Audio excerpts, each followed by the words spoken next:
J. Manisek contando tudo sobre Igatu.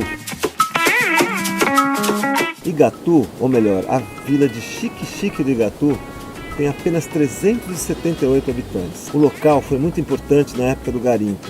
Chegou a ter mais de 6 mil pessoas varrendo aquelas montanhas. Como o material de construção ali eram pedras, Igatu recebe o apelido de Igatu Picchu, ou Machu Picchu Tupiniquim. Quando vier a Chapada, programe uma visita e um pernoite na vila de Igatu. É um local para você passear pelas ruas, entrar no bar do seu Guina. Você vai entrar na casa do Amarildo, que tem uma lojinha. Entre aqui e compre alguma coisa. Fora isso, no entorno de Igatu, tem a Gruna do Brejo, você tem a Galeria Arte e Memória, um museu a céu aberto, onde você vai ver tanto as peças do garimpo, como também uma exposição de arte contemporânea e um café com crepe Suzette delicioso. É isso aí, Aventuras Viagens contando tudo sobre Igatu.